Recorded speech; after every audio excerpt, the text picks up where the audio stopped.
Afternoon, everyone. Happy Friday. This is Nathan Ramachandra from the NR Hour Sports Show. This is episode 1055. We are live on all podcast platforms, iHeartRadio, Spotify, Spreaker, and fans. Everybody knows about the Spreaker app. Please tune in there. You can ask questions to today's guests. And today we have a really special guest. Her name is Debbi Taylor. She's a talented sports journalist, sports reporter, host. She does everything in the sports industry, and she represents women in sports in a big way. She worked for Nesson, Mid-Atlantic Sports Network. She joined also Sun Sports and FSN Florida. She does a lot of stuff covering all kinds of sports. You can name it: NASCAR, and Super Bowl, football, baseball. You can name every sport. She's done it, and she's really amazing. Her resume speaks for herself. And Debbi, thank you for joining us today on a Friday. And I know it was short notice, and thank you again for coming. How are you and your family doing? And fans, please tune in and ask questions to Debbi. But how are you and your family doing? And it's truly an honor to talk to you today.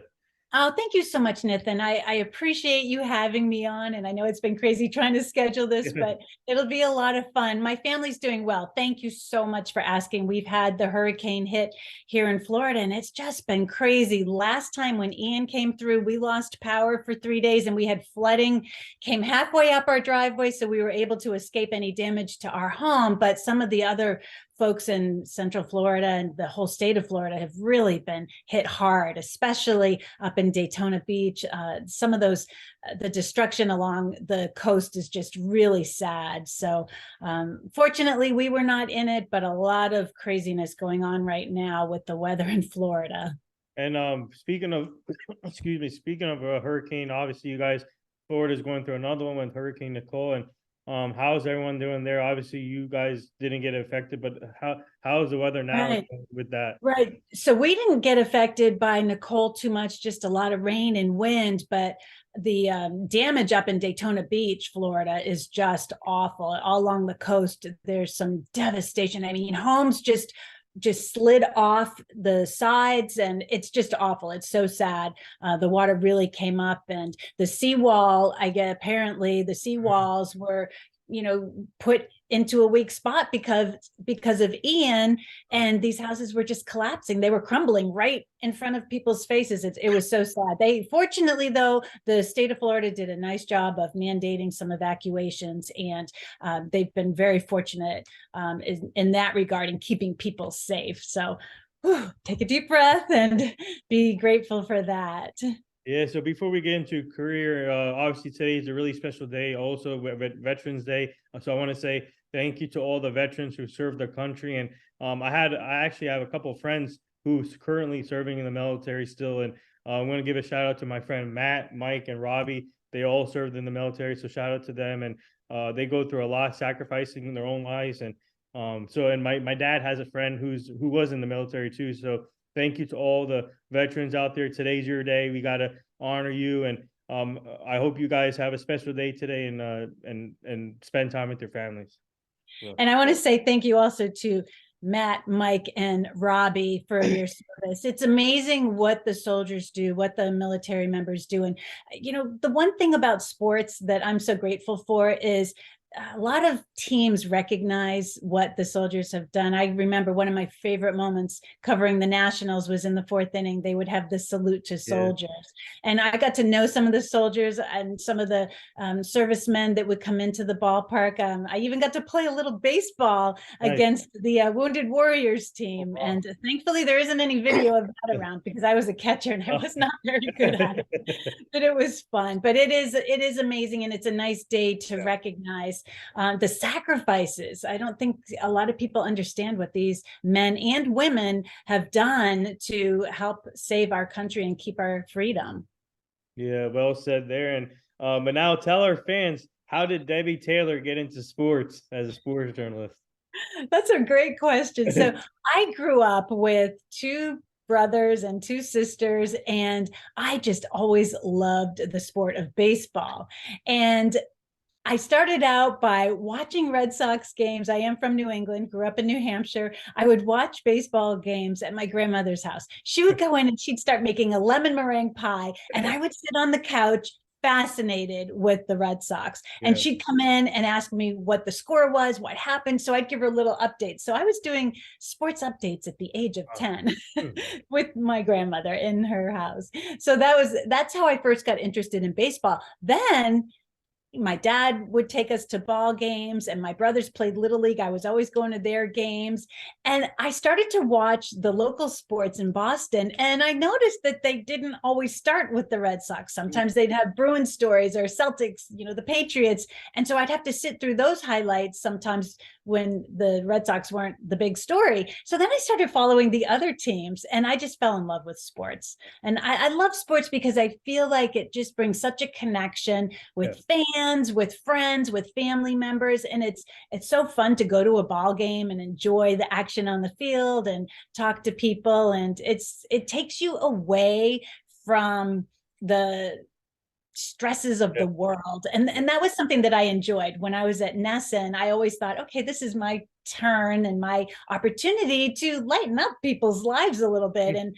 share some of the stories of what the players are doing on the field and off the field. And that's a great escape from the real world. So that's how I first got started. Wow, that's amazing. And I'm a Yankee fan, so sorry about. Okay. I hear you. Okay, so I'll share a little secret with you. Yeah. My But, what happened? my husband played a year for the Yankees. Oh, really? Who's So his name is Wade Taylor. He was a scout for the Yankees for a long time. And we met in the press box at Fenway Park during a rain delay. Wow. So I have, even though I'm a diehard Red Sox, I still bleed that red blood. I have found a little space in my heart for the Yankees. I know that sounds a little hypocritical and it's hard to understand, and how can you not like the Yankees with Aaron Judge? Who knows what's going to happen down the road? Yeah. But oof. That's gonna be interesting. But I have something to tell you later on in the show that you'll like Okay. later on. But so let our fans know how special is it for you to be able to, obviously you grew up watching the sports in Boston. How special is it for you to be able to work for a network that covers the sports that you grew up watching? That was really special. That was a great opportunity. And to be able to get to know some of the amazing players that the Red Sox had on the field, I was really fortunate that before I went on the air at Nesson, I worked as a producer at ESPN, and I did a lot of work with Peter Gammons. And so a couple of times we went to Ted Williams' home in Florida. So then fast forward, I'm on the air as a reporter in Boston.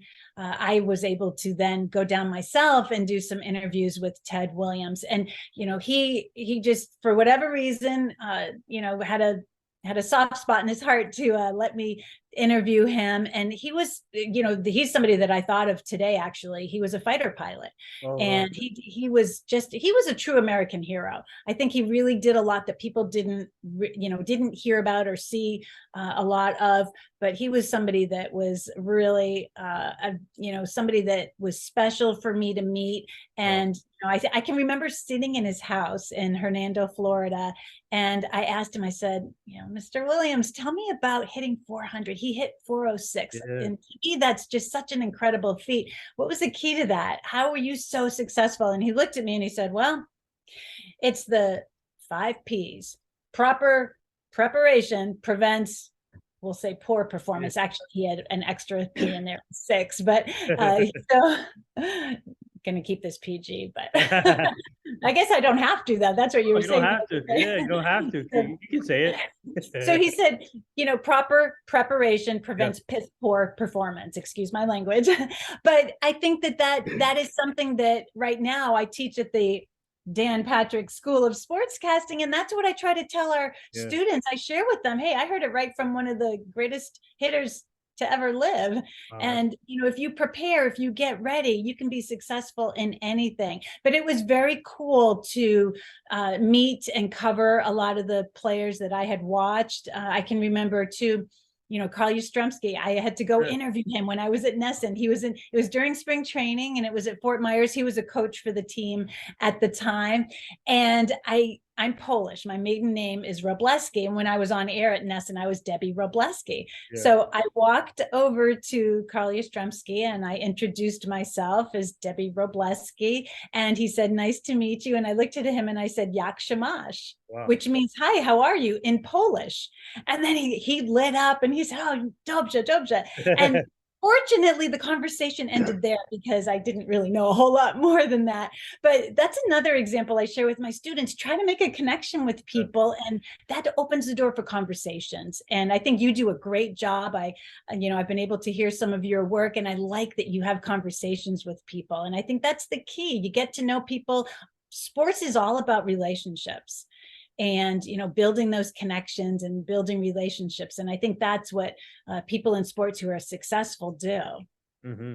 Yeah, speaking of Ted Williams, obviously one of the best hitters, in my opinion, to play the game. And actually, he honored you for being the only two women, including in the Hitters Hall of Fame. Take us to that, and how special is that for you? That was very cool. He had a Hall of Fame for broadcasters with bricks for people, so broadcasters and people that were influential towards the Red Sox. So Jean Yawkey, the former owner of the Red Sox, was the first woman to be recognized by Ted Williams, and then he recognized me. He said that he would love to sit at home and watch Nesson, and that was so cool to know that somebody that I grew up idolizing. I'm too young to have seen him play, but I did, read a lot about him. I heard a lot of stories about him, and he was just an amazing man. A cool thing too that happened to me as a producer at ESPN, I had to go out to the All-Star game in San Diego back in 1992. Not that I want to date myself, a long time ago. And my job was to follow Ted Williams around everywhere and then do an interview with him at his high school. And it was going to be a natural sound piece where all you did was you heard him talking and you heard whatever natural sound from, him running into Tony Gwynn at the All-Star game and, different things. So we decided that we would do the interview up at Hoover High School. Mm-hmm. And so we were staying at the Marriott down by the ballpark. And I had a camera person that was there from ESPN as well. And so we went out front. The cameraman had a van and I had a car, a rental car. So I got in the car, Ted Williams got in the front seat with me, and then he looks at me and he said, "You're driving?" And I said, "Oh, yes, I'm driving. Our photographer is going to follow us." So then we get on the highway and we're driving up to the high school. And he starts telling me how to drive. No, if I'm you, I would get into that other lane. And he is a front seat driver. And so I looked at him and I said, "Mr. Williams, with all due respect, women can drive and women are good drivers." And that's something I always prided myself in. I could drive in Boston. I'd drive from Boston to New York. I could drive in DC and Miami and, anywhere. I was very good at driving in traffic. And I just thought that was really funny. But that was one of the fun times that I had with him. Wow. So we are live with talented, amazing sports journalist, Debbi Taylor. We have a fan question for you. Sure.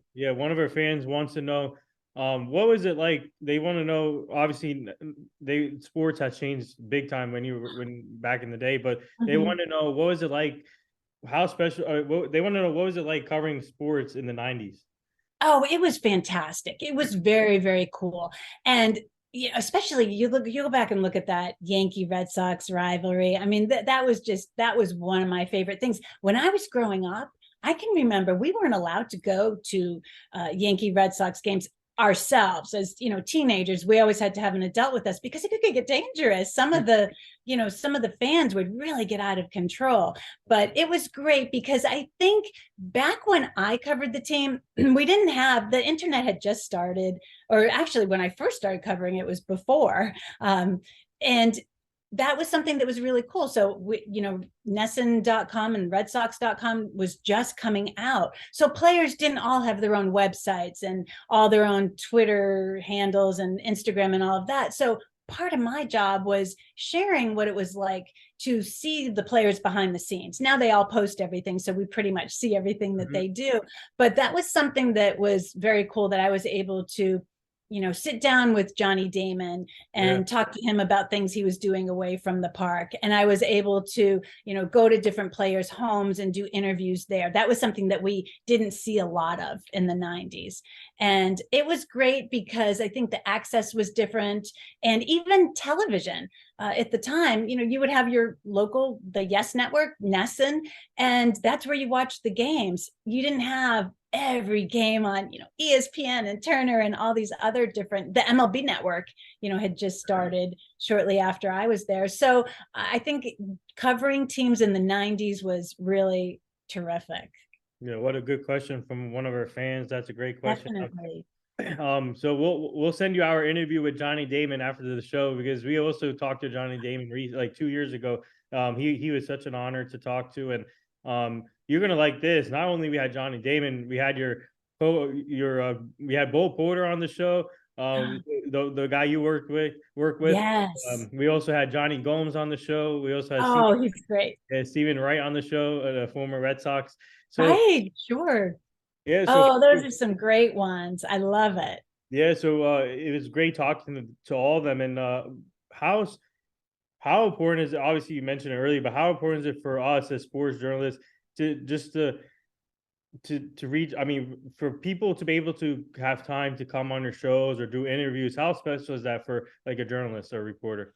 I think it's really good. And I like your show being longer because Yeah. then you get to just dive in a little deeper and have some of these conversations that fans don't get to hear. Mhm. So you get to reveal things and have, different topics that you can discuss with them that just lends to the time being something that we don't get everywhere. So I think that's fantastic. And, one other thing that I did when I was in Boston that was very cool was I went to the Dominican Republic with Pedro Martinez, and we Wow. did a special on baseball in the Dominican Republic. And that was such a cool special. We did an hour-long show, and doing things like that, it just opened your eyes to where some of these guys came from. And I think that's what you're able to do on your Yeah. show is, give some of the background of what these players have done and, share something that we don't always hear during a game or during a broadcast. Yeah, it seems like we've noticed that they open up more here on this show. Mhm. It's amazing to hear a lot more stuff that people don't know about. Right. And I think it's trust. I think that they've probably heard you and you build that reputation. And that's something, for any of the young sportscasters or high school kids that want to go into sports reporting or sports casting, you've got to build that trust. You've got to build that relationship. And if you can, in any field you're in, really, it doesn't even have to be sports. Anytime you can get people to trust you, that's just going to open up so many different avenues for Yeah. you. Yeah, so tell our fans what was it like covering the Daytona 500 and the Super Bowl throughout your career when you were covering in Orlando sports? But tell our fans, what was that experience like for you? Oh, it was so great. So I did a season in Boston working for the Patriots All Access. So I actually got to go to New Orleans when Tom Brady came into the Super Bowl, his first Super Bowl, and replaced Drew Bledsoe. So I was there, and that was such a cool event to cover. And then when they played in Jacksonville, I was able to, cover that for the Fox affiliate here in Orlando, Fox 35. They hired me as a producer, and then I ended up doing some on-camera reports for them as well. So that was really neat. And being able to go to the Daytona 500, that's been something that's really special. And the cool thing, I've covered the Daytona 500, but I've also been able to take some of our students from the Dan Patrick School of Sportscasting up there and show them. And the NASCAR has been wonderful because they have given us full credentials, and these students get that real life experience, which is awesome. And it's great. And to be able to go to NBA finals and, Stanley Cup championship games over my career has been something that I didn't realize at the time how special it was when, the teams were all doing well, the Celtics and the Red Sox and the Bruins. You get really spoiled. And then especially going from New England and moving to Orlando, Florida, where the Magic aren't quite where I wish they would be. And the Jaguars, they had a glimpse of hope in 2018, but lately things have not been all that great for some of the local teams down here. Now, of course, the Bucks have done well with Tom Brady, and that's been really fun to watch. But sometimes we get spoiled when we have these winning teams, and I think Yankee fans are feeling that. It's been a little bit of time, since they've had their winning ways, but I think it makes you appreciate it more when you're covering the teams later on after there's been a bit of a drought. Yeah, well, Tom Brady's not having the year that people expected with the Buccaneers, No. and he has a lot of off the field stuff going on, which we won't discuss. But Right. Tom Brady, obviously, still one of the best quarterbacks in the league, and I think they will get this turned around. But it's just a matter of getting everybody on the same page. I think so too. And they had a good comeback win on Sunday, and Tom looked more like Tom Brady of Yes. the past. And he's had some personal things that have been weighing on him. And that happens in life. We all have personal problems that come up, challenges, whether it's at work or at home. And it's how you push through it and deal with it. And I think it troubled him. I think he had the weight of the world on his shoulders. And I think we could see even his face, to me, looked thinner, and he looked concerned and not as happy. And sometimes you can't help it. As much as you want to separate the two, your personal comes into your work a lot of times, and that's unfortunate. But I think Sunday it showed that he might have made the turn. Things are starting to get back into place, and athletes are such creatures of habit and routine. And I think his routine blew up. And I think that's, part of why he was away from training camp, trying to get things under control. And Tom Brady's a guy that, family first, but he's got two families. He has his home family and his football family. So I think for him, it was really hard to be pulled in two different directions. But I think he's recovered. I think they're starting to get back on track. And, and you look at the receivers that he has, and Mike Evans and Chris Godwin, you hope that, they can continue to connect. And now this weekend they play in Germany. And I think, if I remember correctly, he's 3-0 in international games. So that's pretty good. And, a 9:30 game on Sunday. So hopefully they can continue their winning ways, and maybe they can put those losing ways behind them and, surprise everybody. That would be, what a comeback story that would be, wouldn't it? And well, there's a name out there named Odell. Right. Oh, that would be something. Yeah. Definitely. But you look at what happened with Antonio Brown, though. I don't know. I think, taking a chance. Well, Beckham, I think he'd be good. Yeah.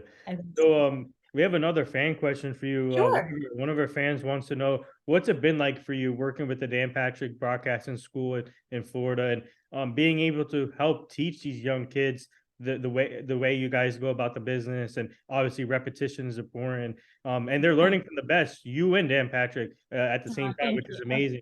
So they want one of our fans wants to know, what's that been like for both of you guys?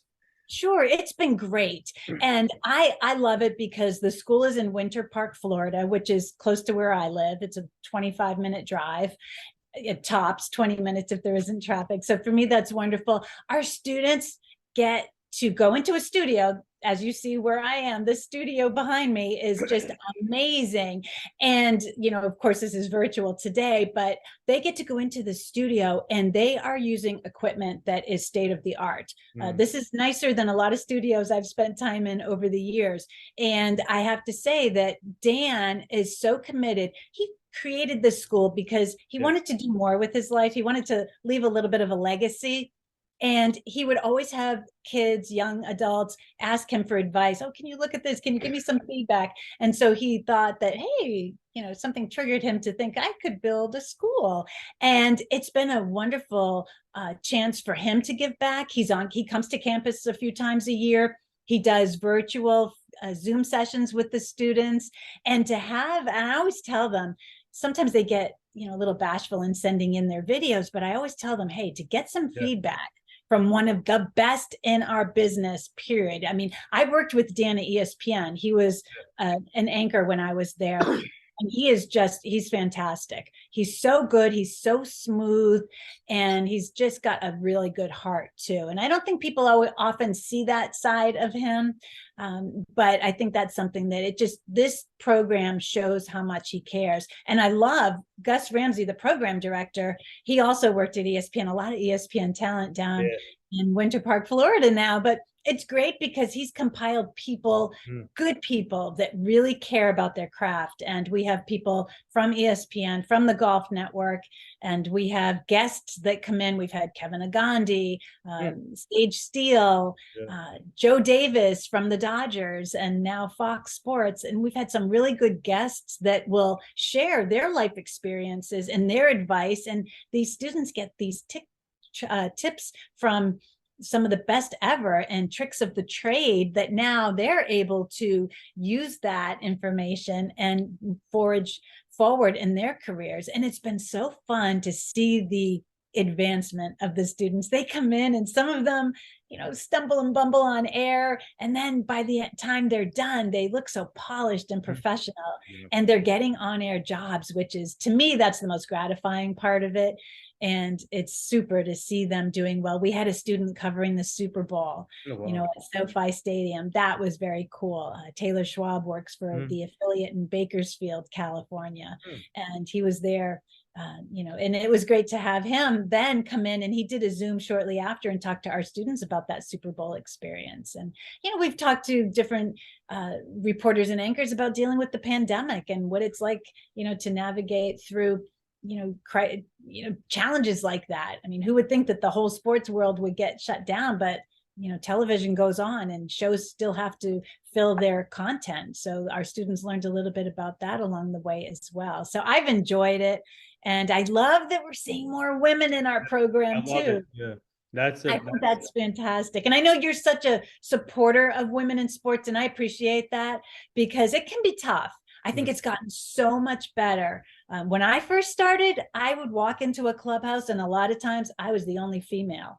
And that could be hard. But now we've got female talent, on-air people. We've got female audio people, female camera people, and I love it. I think that's fantastic. Producer.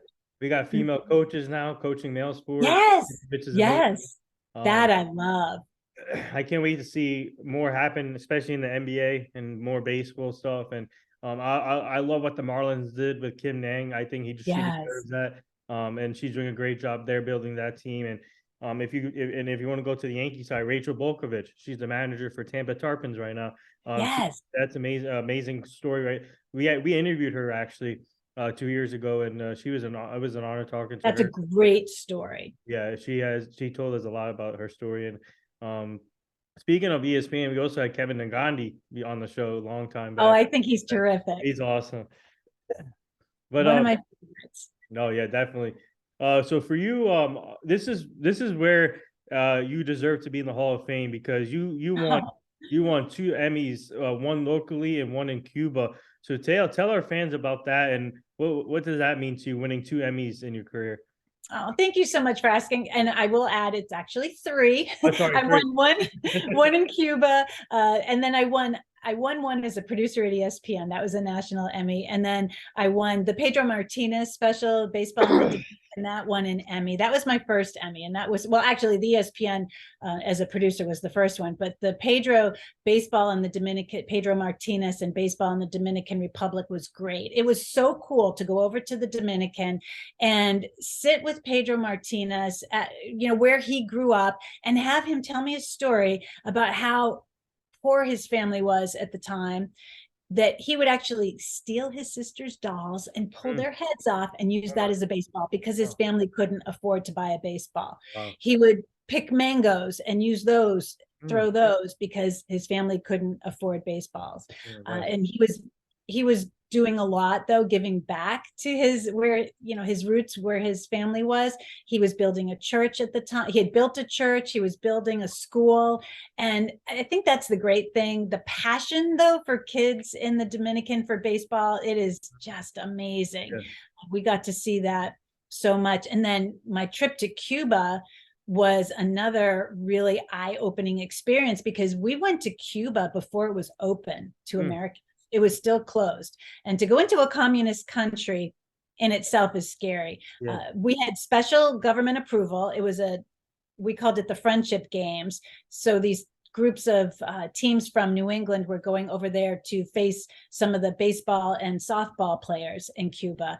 And something that happened, though, this was a trip that a company put together, Transports at the time, and something happened where my camera person and my cameraman and I got issued tourist visas instead of work visas.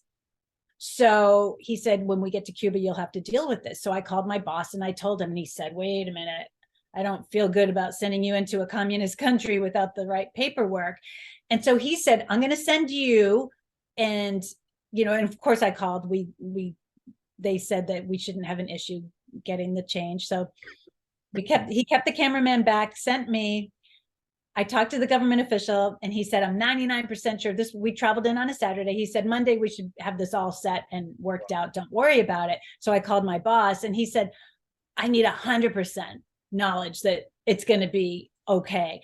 And he said, I'm not going to send the camera guy. Why don't you just stay there? Enjoy it. You've worked hard this year. Enjoy a week off of vacation. Wow.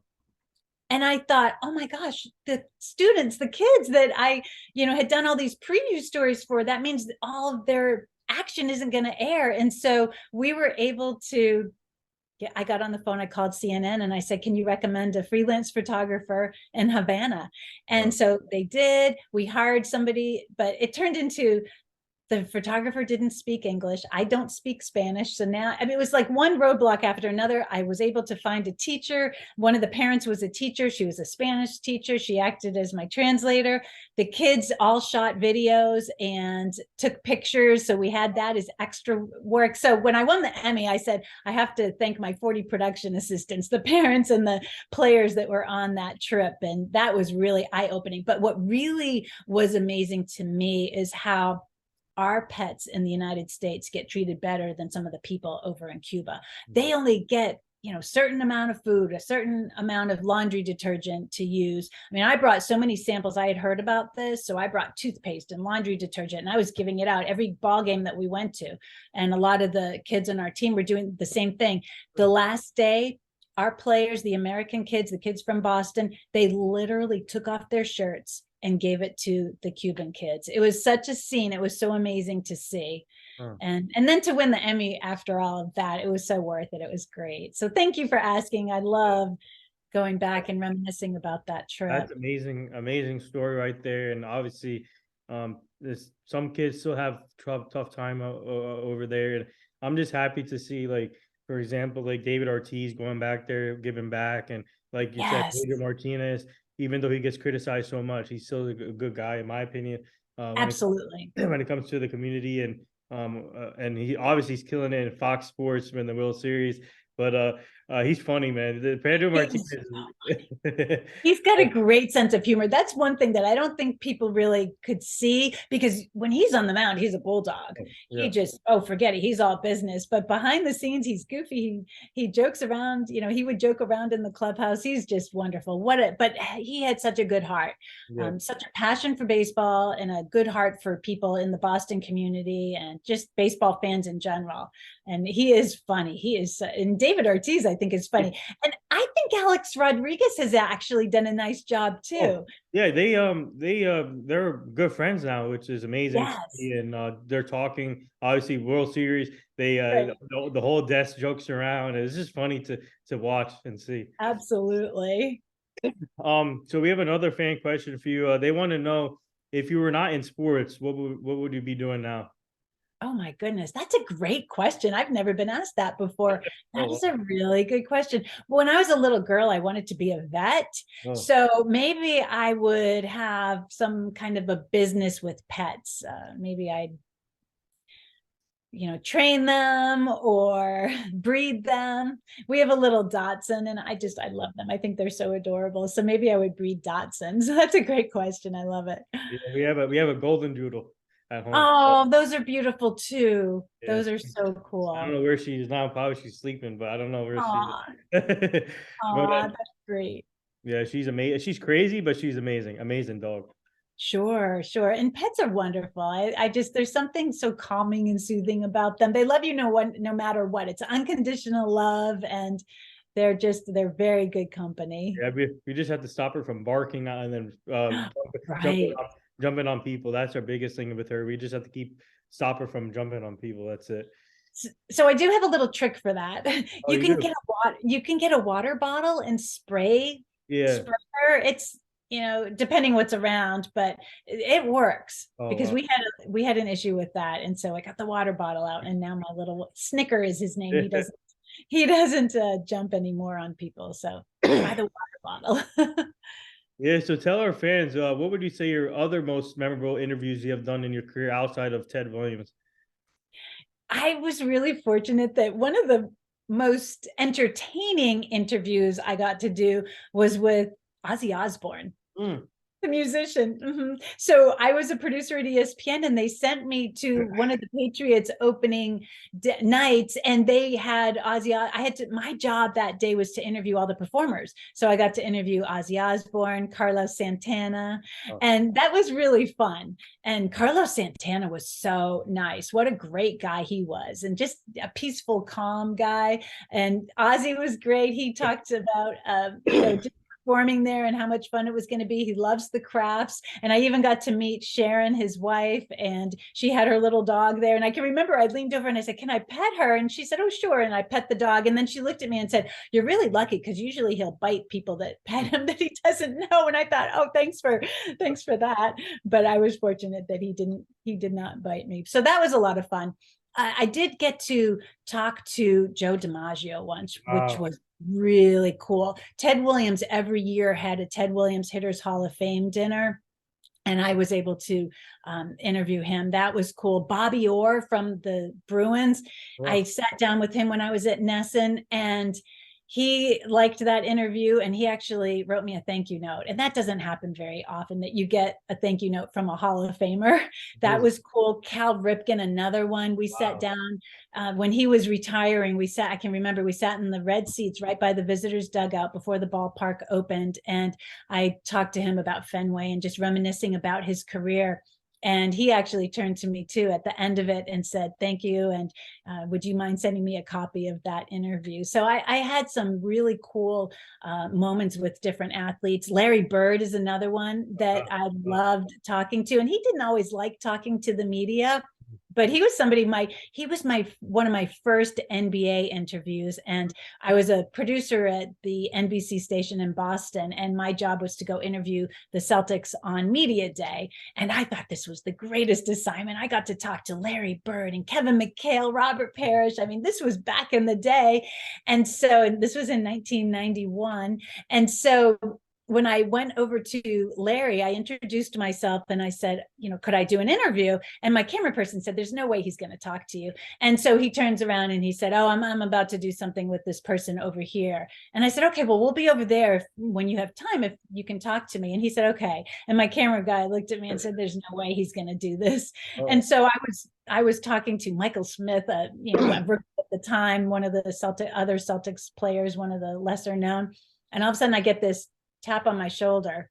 "Do you want to do the interview now?" And it was Larry Bird. So wow. that was really cool. That was fun. And then, later on, it's weird how life comes full Yeah. circle. When I was years later, when I was a producer at ESPN, I had to set up a Sunday night conversation between Dan Patrick and Larry Bird. So that was fun. And then I got to go and produce that. So that was a lot of fun. So I have had a chance to interview some pretty cool people. When I was in DC, one of my favorites was Ryan Zimmerman. Yeah. What a class act. Oh my God. And Yeah. yeah, he was great. Steven Strasberg, not the biggest talker, but he was fun to cover. I was there when he had his, major league debut, and the electricity at Nationals Park was amazing. And Tony Gwynn is another one. He was one of my favorites. Mhm. And he was somebody that, how funny is this? Now, this would never happen in this day and age, but in 1992, when I was in San Diego for the All-Star game, so we came in, I think it was a Sunday, and the Padres were playing that day. And so my friend and I went over to the ballpark. We didn't have tickets or anything. And it was late. It was probably fifth inning. They just let us walk in. So we walked in, and then I said, you know what? I would love to get a prop for my interview with Ted Williams tomorrow. So I went and asked somebody, do you know where the Padres clubhouse door is? And I just knew this from Fenway that you could do these kind of things. Yeah. So he showed me where it was. And so I went over, and this is in the middle of the game. I knock on the door and I said, you know, I'm Debbie from ESPN, and I'm going to be doing an interview with Ted Williams tomorrow. Is there any way I could borrow a bat and I'll return it? And the clubhouse guy said, sure.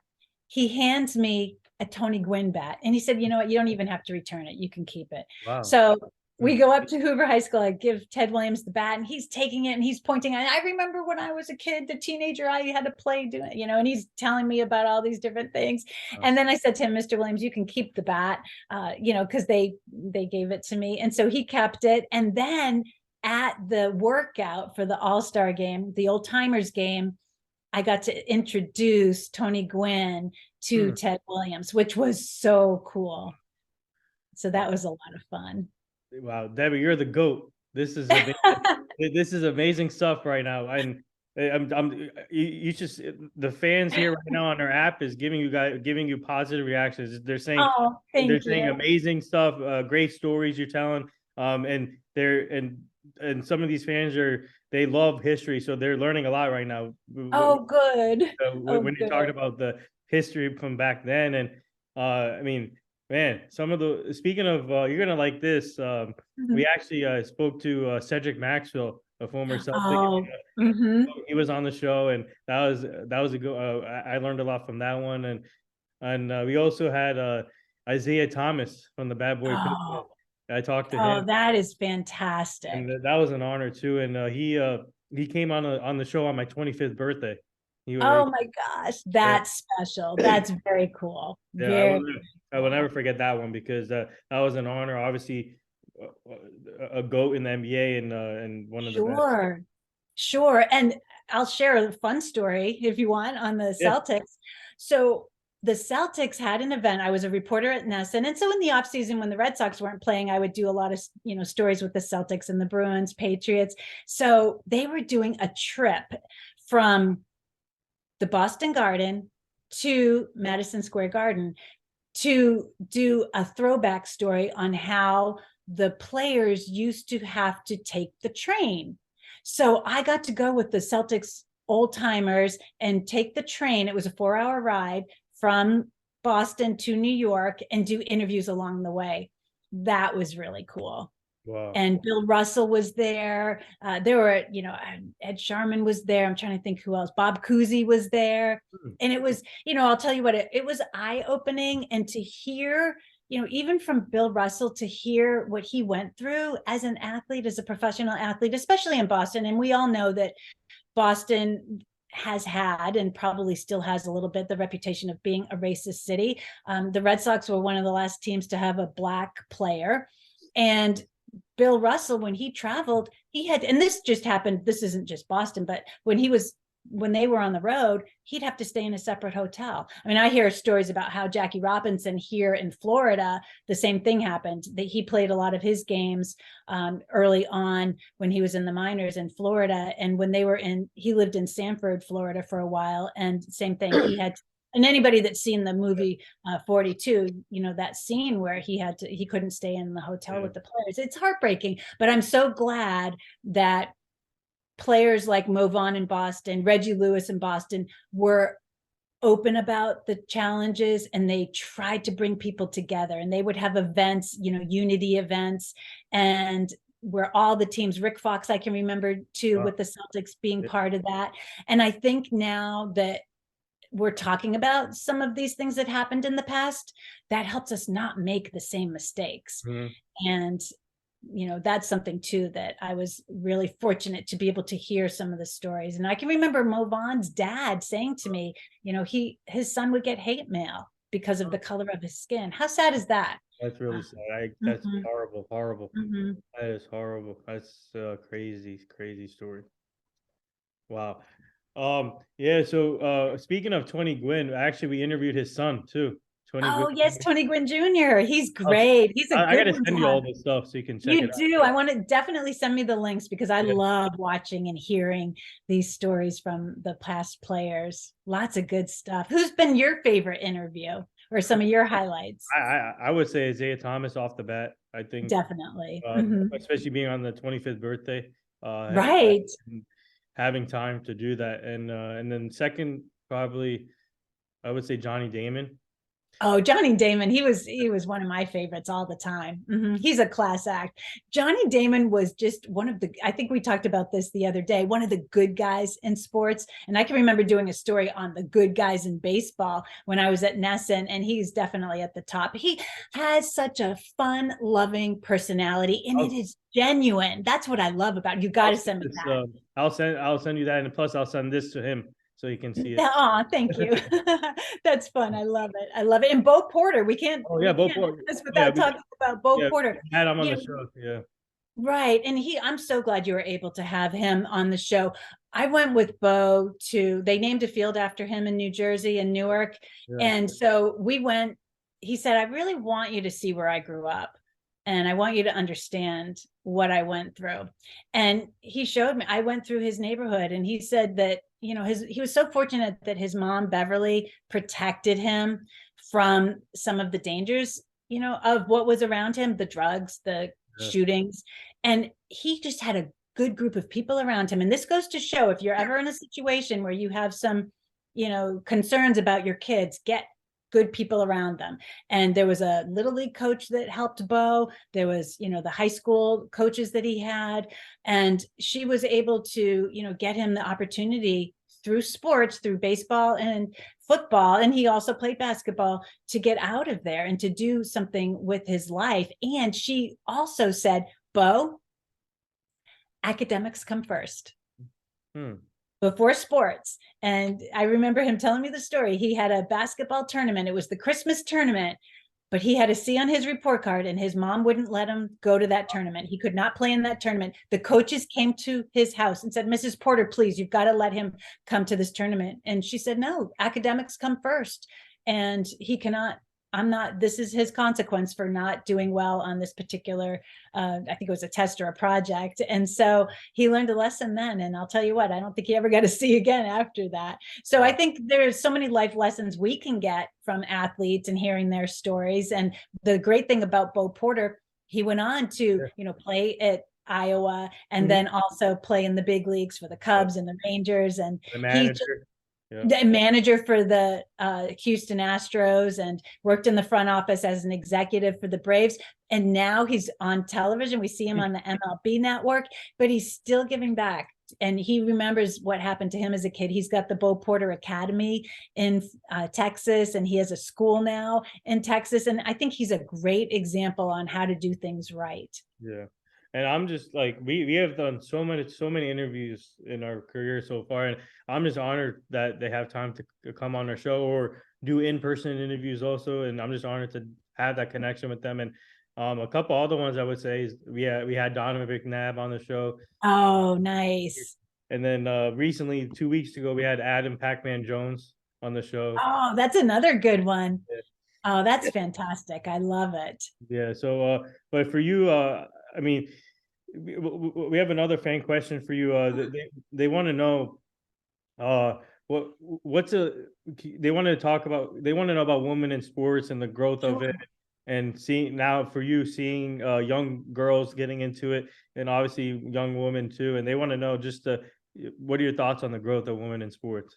I think women in sports is great. And I think that what you're going to see is that women, sometimes they have a different look than the guys. It just happens. We're maybe, I don't know what it is, but we're just different. And I think that's a good thing. I think that a lot of times women can bring out a different side to the players and to the athletes and to the game. I think that it's great that we've got some women that are doing play-by-play, and they're doing a good job at it too. I just want to, I'm dying for the day. I'm praying for the day where we're going to just have the conversation. Did you hear, Sage Steele doing play-by-play, or, Andrea Kramer, did you hear her during that game? What a call she had, instead of the female made the call, right? or Tina Servasio. She's a great one.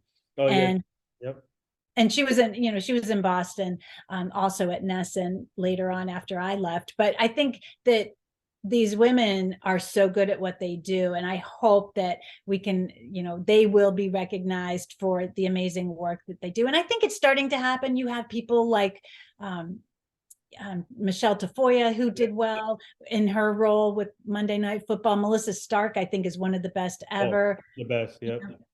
Erin Andrews. We have some nice personalities, and these women all give back. And that's the thing. They are sharing what they've learned along the way. They've paved the way for a lot of the up and coming sportscasters, which I think is terrific.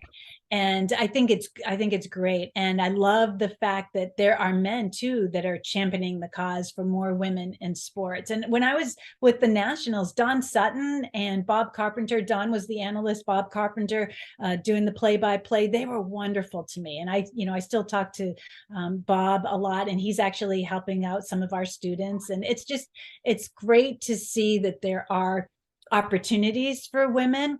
And I'll tell you what, there's opportunities for moms too. That was one thing. When I went to the Nationals, I was due in June of the baseball season with my first child. And the Nationals were great. They said, and Masson, they said, take as much time off as you need. And that made me want to come back sooner. And I was able to find that balance. And I think that we're seeing that more teams are understanding of that.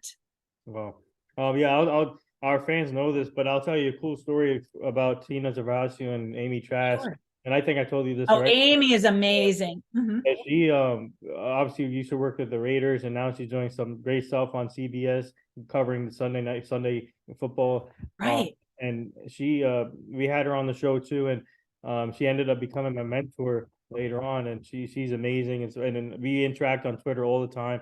She sees all my stuff, and she keeps giving me advice, and she's one of my mentors. And also Tina Sebastian is my other mentor, which I love it. I appreciate, because she we had her on the show too, actually 2 times, and then she ended up becoming my mentor. And actually we met in person for the first time at a golf tournament we covered, and she was there covering it with Fox 5, and we talked there in person, and now she's one of my best mentors, along with Amy and Ryan Field. And I'm just honored to have, especially Amy and Tina, just to have both on my side 24/7, and constantly seeing my stuff. And I reach out to them all the time if I need anything, and they answer back. And even with Ryan, but I want to highlight Amy and Tina, because they're the best. Absolutely. And they've been on my side from day one.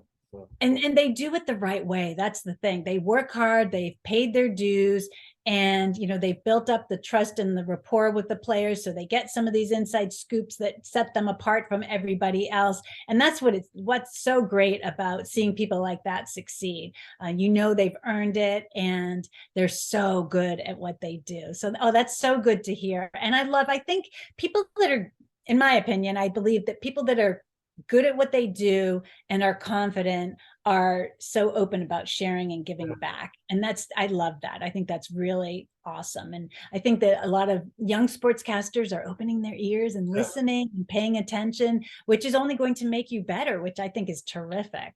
Yeah. And with Ryan and Tina and Amy, now I consider you a mentor. Now you're my fourth mentor. Absolutely. Oh, thank you. 4 mentors. I love it. I love it. That's great. And I'll tell you what, that's something that is really helpful. I had Bob Lobel in Boston was a sportscaster. And to this day, I still will ask him for advice. And when you can find somebody that you trust and they can give you honest feedback and ideas, I think that that's something that is really invaluable. You can't put a price on it. It's so good. Yeah, so before we get to the last 2 things, we'll take one more fan question. And one of our fans is putting on the spot, since this MLB free agency. They want to know, the 2 stars in New York are currently free agents, Jacob deGrom and Aaron Judge. So they want to know, what is the likelihood for both of them to return to their teams, or do you see both of them leaving? I'll tell you what, I would love to see Aaron Judge in Boston. Don't think that's going to happen, though. Don't worry, anybody. I want to see that happen. No. I think he has a better chance of returning. I think Aaron Judge My daughter pointed out to me that, and I think one of his last home runs at home, he kissed the pinstripes on camera. Oh wow. So I think he has a good chance. I think there's such a good relationship between him and the team. But the San Francisco Giants come calling, and that's his hometown. The home is where the heart is, so that's a tough one. But I think he's going to be back. Okay. Jacob deGrom now, and he does live here in Florida, by the way. He is somebody that I could see going to the Atlanta Braves. I keep hearing whispers of that. Wow. Jacob deGrom going to the Atlanta Braves. I don't know. I think that it seems that he probably has a better chance of leaving the Mets. I see. I keep hearing Texas. And I heard a report. Someone said he already told the Rangers that he's interested. So okay. And that would be a good fit. I'll tell you what, Bruce Bochy is amazing. He's one of my favorite managers. He's an old school baseball guy. And I think that could be a really good fit for him. Because they're up and coming, and they already have 2 pitchers on the way, which I like. Jack I think it's Jack Leiter. Right. Is this? Oh yes, Al Leiter's son. And Kumar Rocker, I think, is the other name. But they got some good names coming up, and I feel like with Bruce Bochy now, I think kids will come there to Texas. So I think that could definitely happen. That would not surprise me. That's a good question. Yeah, interesting free agency this year, and but the last 2 things. Our team is part of this foundation. It's called the Hugh Jackson Foundation. He's a former NFL coach, and now he's coaching at Grambling State. We're trying to help Hugh Jackson prevent human trafficking, make sure the community stays safe. So we'll send you the foundation to you and your family, so you can go check it out.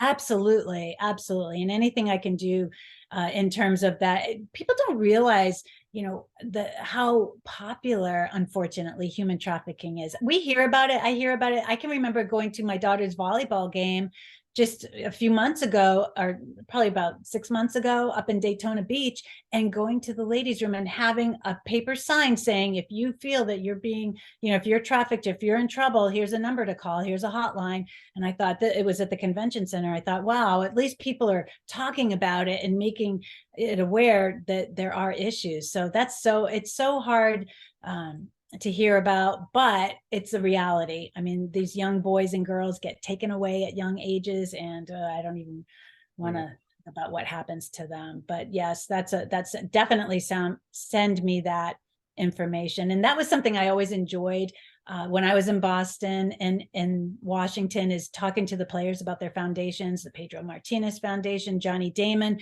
does a lot here in Orlando with his foundation, and just, giving back is just so important. And I even tell my students, they're not professionals yet, but when there's so much gratitude and such a great feeling when you give back, and if you can give back, you'll put yourself in a place that you can't even describe how you can feel. It's just so gratifying to be able to help people and make a difference. And that's something I always felt when I was in Boston. I always felt like, I'm not saving lives. I'm not a doctor. I'm not a nurse, but I want to try to give back and help people in any way I can. So I always tried to do a lot of community events and remind people, read to achieve. That was one of my favorites. And that's something the NBA, the Celtics did a lot of, going out into the schools, and I would read to the schools. And I can remember the Patriots had a trip to the North Pole for some foster kids. And we got on a plane. We went from one gate and landed in the other gate, but we literally went up in the air. And I read The Night Before Christmas to them over the speaker in the intercom. And then they had players with them on the trip, and went into the returning gate, and Santa and Mrs. Claus were there. They were both there. So those kind of stories are just so heartwarming. And there is something about giving back. Wow. Yeah. And the last thing here, would you like to say anything to all the nurses, doctors, and all the essential workers right now? Absolutely. Essential workers, thank you so much. And continue doing what you're doing, because you're making a difference. Those hours can be long, they can be thankless, but know that people out here appreciate every second that you give, and all the advice and the time and the expertise. Nurses are amazing. One of my best friends is a nurse here in the Orlando area. And I don't think people realize the long hours and even putting themselves in harm's way with the infections that are going around, the viruses. It's so great to see. So yes, thank you to all of the first responders. We talked about the military members, but the police and the policemen, the firemen that are out there that are always putting their lives, in harm's way to save us. So yes, big thank you. I love that you brought that up. That is amazing. We always bring it up at the end so people can say about them. And there you have it. Debbi Taylor, amazing, talented sports reporter, host, journalist. She does everything in the business. Like I said, she deserves to be in the Hall of Fame, and she shared a lot of great information today to our fans. And thank you to our fans for asking amazing questions too to Debbi. And let our fans know where they can find you on social media. Oh, sure. I'm on Twitter. I'm at Debbi, Debbi Taylor. And that's my Twitter handle. I'm not on Facebook. I'm on Instagram, and it's the same one, at Debbi W Taylor. Yeah, Debbi W Taylor all together. Yeah. Right. All together. And just remember, there isn't an E. There's only one E in Debbi, Debbi, and then Taylor. Yeah. So thank you. This was awesome, amazing. I love the history that you brought up today, and learned a lot. And man, keep up the great work. And we need to connect in person one time when you come down here. So, or if I come in. Absolutely. But thank you again, Debbi, and have a great weekend and stay safe. Thank you. You too. Thanks for having me on. I enjoyed it. This was such a fun conversation. It's great to talk sports. Yeah, thank you.